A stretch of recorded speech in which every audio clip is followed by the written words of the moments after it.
جو ہمیں یہ لبرل اکانومی کا ماڈل پڑھاتے ہیں جناب، اس میں دیکھیں جو نے ایسے کیا ویسے کیا. تو رانا صاحب وہ تو ہمارے وزیر خزانہ تو پہلے ہی کہہ چکے ہیں نا، وہ کہہ رہے ہیں کہ ہمارے پاس کوئی پلان بی، کوئی آپشن اور تو ہے ہی کوئی نہیں ہے، صرف IMF رہ جاتا ہے یا پھر یہ جو ٹیکسز کی بھرمار ہے. ڈاکٹر ساجد امین صاحب بھی ہمارے ساتھ ہیں، آپ ماہر معاشیات ہیں. ڈاکٹر ساجد صاحب، آپ کیا اتفاق کرتے ہیں؟ آپ کو لگتا ہے کہ یہ کیا مطلب جو جس طرح سے یہ بجٹ پیش کیا گیا ہے، لایا گیا ہے، عوام کا تو انہوں نے بھرکس نکال کے رکھ دیا ہے، تنخواہ دار طبقہ پس گیا ہے، کیا ریلیف کیا دینے ہیں یہ عوام کو؟ اور پھر ایک دوسری جانب کہتے ہیں کہ آپشن نہیں ہے ہمارے پاس. جی بہت شکریہ. جی میرے خیال 2-3 چیزیں ہیں آپ کے جو سوال میں شکیل صاحب نے بھی جس طرف اشارہ کیا. دیکھیے، یہ پہلے سے توقع تھی کہ اس بجٹ کا جو بنیادی مقصد ہے وہ IMF کے پروگرام کو انشور کرنا ہے. جو IMF کے ساتھ ہماری گفتگو چل رہی ہے اس کو ٹریک پہ رکھنا ہے. تو یہ بنیادی طور پہ ایک کہہ لیں کہ ایک پری کنڈیشن تھا یا پرائر تھا یہ بجٹ، جس کو ہم IMF کی لینگویج میں کہتے ہیں. تو اس کا بنیادی مقصد جو تھا وہ 2 طرح سے IMF کو کنونس کرنا تھا. کہ ایک تو یہ کہ ہم فسکل کنسالیڈیشن لے کے آئیں گے، ہم زیادہ ریونیو اکٹھا کریں گے، فسکل ڈیفیسٹس کو کم کریں گے. اسی سلسلے میں آپ دیکھتے ہیں کہ 12.97 ٹریلین کا جو ریونیو ٹارگٹ رکھا گیا ہے، جو بہت مشکل ہوگا اچیو کرنا. 40% کا گروتھ ریٹ ہے ایئر آن ایئر بیس پہ. دوسرا بیسکلی یہ تھا کہ وہ چیزیں جو IMF کہہ رہا تھا کہ آپ کو انڈاکومنٹڈ اکانومی کو ختم کرنا ہے، آپ کو جو ہے نا وہ ٹیکس نیٹ میں لانا ہے لوگوں کو، وہ بنیادی طور پہ دکھانا تھا IMF کو. تو ہم 3 طرح سے مجھے لگتا ہے اس بجٹ کو اس کانٹیکس میں دیکھ سکتے ہیں کہ کیا اس نے ڈیلیور کیا کہ نہیں ڈیلیور کیا. جو IMF کی کنڈیشنز تھیں اس حوالے سے اس پروگرام نے ڈیلیور کیا ہے اس بجٹ نے، اور بہت حد تک جو مطالبات تھے IMF کے وہ اس بجٹ کے اندر ہمیں نظر آتے ہیں. ٹیکسز کو بڑھانا، سبسڈیز کو کم کرنا، ریونیوز کو بڑھانا، ڈیفیسٹ کو کم کرنا، وہ نظر آتے ہیں اس میں. وین کی حد تک جو 2-3 اچھی باتیں ہوئی ہیں جو آگے چل کے ظاہر ہے جن کا تھوڑا سا ہمیں ٹائم لگے گا، کہ جو ٹیکس ایکویٹی ہے کہ ہر ایک کو اپنی انکم کے مطابق ٹیکس دینا چاہیے، خاص کر جو ایکسپورٹرز کو آپ لائے ہیں ٹیکس نیٹ کے اندر، وہ ہے. انڈاکومنٹڈ اکانومی کو ختم کرنا، اس کی طرف جو ہے جو فائلرز اور نان فائلرز کے درمیان ایک بہت سخت ٹیکسیشن لائی گئی ہے، وہ مجھے لگتا ہے خوش آئند ہے اگر وہ امپلیمنٹ اس کے اوپر ہو سکے.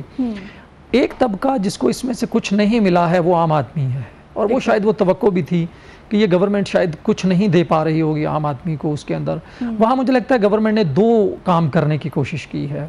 ایک تو یہ ہے کہ جو مڈل کلاس ہے آپ کی، اس کے اوپر جو ہے وہ برڈن شفٹ کرنے کی کوشش کی گئی ہے، سارے کا سارا برڈن. کیونکہ اگر ہم دیکھیں تو جو غریب طبقہ، جی اس میں یہ تھا کہ اگر آپ غریب طبقہ دیکھیں تو وہ GST کی مد میں اپنی آمدن کا بہت سارا حصہ آلریڈی دے رہا تھا.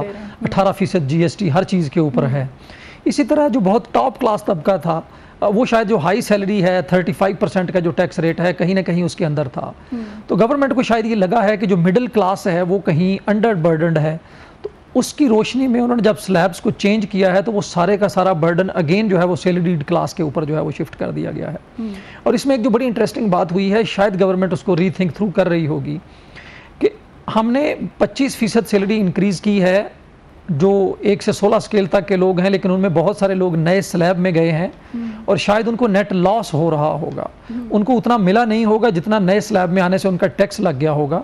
اور دوسری طرف اگر آپ دیکھتے ہیں تو جو لوگ آلریڈی ہائی ٹیکس لیب میں تھے، بڑھ جائے گی نا ان کی، تو جیسے تیسے آج نہیں تو کل ان کا تو بڑھ جائے گی سیلری. جو تنخواہ دار طبقہ ہے، جو مڈل کلاس طبقہ ہے، جو سرکاری ملازمین نہیں ہے، ان کی بات ہو رہی ہے. سارے کا سارا بوجھ تو ان پہ ڈال دیا گیا ہے. پھر آپ بات کریں فائلر اور نان فائلر کی، اس پہ بات کریں کہ شرح خوانگی جو ہے ہمارے یہاں بہت کم ہے. تو پھر یہ نان فائلر اور فائلر کی رٹ جو ہے اس کو کس طرح سے ختم کیا جا سکتا ہے؟ سارے کا سارا فوکس جو ہے وہ تو ٹیکسز پر انہوں نے اپنا لگا دیا ہے. جی ایگزیکٹلی، میں تو بار بار یہ کہہ رہا ہوں کہ اس جو بجٹ آیا اس کا ایک بنیادی مقصد ہے صرف ریونیو ٹارگٹس کو پورا کرنا. اور اگر آپ اسے ہٹ کے بھی دیکھیں تو ایون جو ریفارمز جس کا وعدہ ہو رہا تھا، چاہے وہ ٹیکس فائلر کو لانا ہے یا نہیں، اس پہ بھی ہمیں کوئی بہت زیادہ اصطلاحات یا ریفارمز نظر نہیں آتی ہیں. تو گورنمنٹ کا میں تو کہہ رہا ہوں کہ جو اگر آپ اس بجٹ کو 2 حصوں میں تقسیم کر دیں، جو پہلے 20 منٹ کی جو تقریر تھی وہ بہت اچھی تھی، اس میں بہت سارے وعدے تھے، بہت ساری اچھی چیزیں تھیں. بٹ جب اس کی اپلیکیشن کی سائیڈ آئی ہے تو شاید یہ ایک عام بجٹ جو پہلے آتے رہے ہیں ہمارے، جہاں جو بوجھ ہے وہ عام آدمی پہ جاتا ہے اور اس کو صرف اور صرف تھوڑا سا سوشل سیفٹی نیٹس، جیسے بات ہو رہی ہے کہ بسپ میں ہم نے 500 شاید 90 بلین کے قریب کر دیا ہے، لیکن اگر آپ اس کو انفلیشن سے بھی ایڈجسٹ کرتے ہیں تو یہ کوئی بہت زیادہ انکریز نہیں ہے. بہت سارے نئے لوگ جو ہیں وہ سطح غربت سے نیچے چلے گئے ہیں. وہ لوگ جو بسپ کے نیٹ میں نہیں آتے ان کے لیے اس بجٹ میں کچھ نہیں ہے. ان کے لیے جو مشکلات ہیں وہ شاید پہلے سے بڑھ سکتی ہیں اس کے اندر, کیونکہ اگر ہم ایک بہت سخت IMF پروگرام میں جا رہے ہیں تو یہ سال جو ہے وہ شاید پچھلے سالوں کی نسبت بھی مشکل ہو سکتا ہے. آمدن اور روزگار کے مواقع جو ہیں وہ شاید کم ہو سکتے ہیں.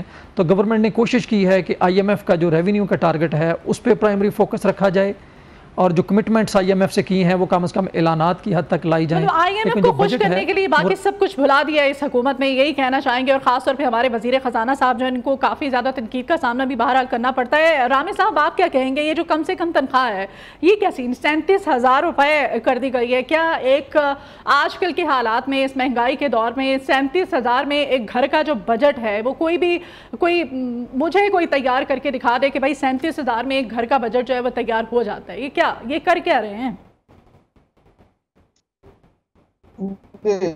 دیکھیں, پہلی بات تو یہ ہے کہ بہت تھوڑی ہے, دوسری بات یہ آپ اس کو امپلیمنٹ کر کے دکھائیں. پہلے بھی منیمم ویج کا قانون لے کے آتے تھے تو آپ کو نظر نہیں آتا کہ جس ایون اسلام آباد شہر میں آپ کو گھروں میں کام کرتے ہوئے جو بچے ہیں, بچیاں ہیں, جو بڑے ہیں, ان کو کسی کو ان کی منیمم ویج ملتی تھی؟ کسی کو بھی نہیں ملتی. یہ ایک گورنمنٹ کا کیا, اس نے تو کہہ دیا ہم نے کر دیا. امپلیمنٹیشن جب کرنی ہے تب بات ہے کہ تب ان کا کیا ہوتا ہے. دیکھیں یہاں پر آپ نے ایک دو اور بات کی ہے کہ جناب یہ وزیر خزانہ صاحب نے یہ کہا, یہ وزیر خزانہ, میں اس کی ایسے مثال دیتا ہوں, ایک آپ آرتھوپیڈک سرجن سے آپ نیورو سرجری کروا رہے ہیں, ایک بینکر سے آپ اکانومی کو آپ کروا رہے ہیں, کیا کہتے ہیں, پلان کروا رہے ہیں, تو پھر ان کیسی سٹیٹمنٹس ہوں گی. اور دوسری بات یہ دیکھیں, یہ جو ابھی ٹیکس کی بات کر رہے ہیں ساجد امین صاحب, یہ دوسرے بھی انور کاشف صاحب بھی چلے گئے ہیں. پچھلے سال میں نے ابھی ایک رپورٹ پڑھ رہا تھا, ہمارے ایک بڑے معروف ہیں ٹیکس کے جو ایکسپرٹ ہیں ڈاکٹر اکرام الحق, انہوں نے کہا کہ پچھلے سال جو اکنامک سروے کے مطابق وہ کوٹ کر رہے تھے, ہمارے جو کہ ٹاپ ججز کو, ہمارے ٹاپ بیوروکریٹس کو, جنرلز کو 120 بلین کی ٹیکس ایگزمپشن دی گئی ہے ان کی پرکس پہ. آپ دو چیزیں دیکھیں, ایک تو 20 بلین کی جو ان کو ٹیکس ایگزمپشن دی گئی ہے, پرکس کتنی ہوں گی یہ میں کہ اس پہ جان کے وہ کتنی زیادہ ہوں گی, اوپر سے اس کو آپ نے پرک دے دی ہیں. دوسرے سے کہتے ہیں آپ غریب ٹیکس نہیں دیتا, اس کو ٹیکس میں لے کے آؤ. کون سا ٹیکس نہیں دیتا؟ اب دیکھیں یہ جو IMF کا پروگرام ہے یہ پرفیکٹ ریسیپی ہے کسی ملک کو ڈیزاسٹر کی طرف لے کے جانے کی. ابھی انہوں نے بریزنگ سپیس دیا, جہاں بسپ کو اتنا پیسے دے دیں آپ کو, لوگوں کو جو ہے نا انگیج رہیں, چلو کوئی نہ کچھ مل رہا ہے.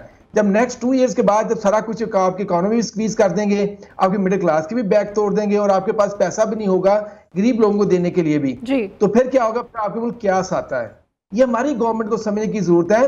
اب IMF کا جو ماڈل ہے کہ وہ کسی طور پہ, میں تو اس کو کبھی بھی نہیں کہا کہ وہ ہیلپ آؤٹ ہو سکتا ہے کسی ملک کی اکانومی میں. میں پہلے بھی بات کرنے کا تھا کہ ہم لبرل اکانومی کی بات کرتے ہیں. یورپ یا US انہوں نے کبھی کیا کہتے ہیں لبرل اکانومی کی بیس پہ نہیں ترقی کی, انہیں کولونائزیشن کی بیس پہ ترقی کی ہوئی ہے. لوگوں کے ملکوں کے انہوں نے وسائل کھائے ہوئے ہیں. جب اب ان کو لبرل اکانومی کی بات آئی نا کہ لبرل اکانومی ویلیوز پہ چلیں, وہ کہتے ہیں چائنا جو EVs کیوں پروڈیوس کر رہا ہے کم کر دیں, ہماری انڈسٹریز کو کمپیٹ نہیں کر پا رہی تو آپ اپنی EVs کی پروڈکشن کو کم کر دیں. جب دوسرے ملکوں کو کہتے ہیں جب مارکیٹ کھولے, لبرل اکانومی تو ایسے ہی چلتی ہے. IMF ہمیں یہی درس دیتا ہے نا کہ آپ اپنی اکانومی کو کھول دیں, جس کا جو آتا آنے دیں. ساجد صاحب بھی بیٹھے ہیں, اور IMF نے یہ تو ہرگز نہیں کہا, رامع صاحب بھی بالکل بھی نہیں کہا ہے کہ آپ اپنے اخراجات کو کم نہ کریں, اپنی شاہانہ زندگی عیاشیاں کریں آپ عوام کے پیسے سے, ان ٹیکسز کے پیسے سے, اور عوام پر سارا بوجھ ڈال دیں. یہیں سے پروگرام کا دوبارہ سے آغاز کریں گے. ابھی ایک بریک لیتے ہیں, بریک کے بعد دوبارہ حاضر ہوں گے. ناظرین آپ ہمارے ساتھ رہیے.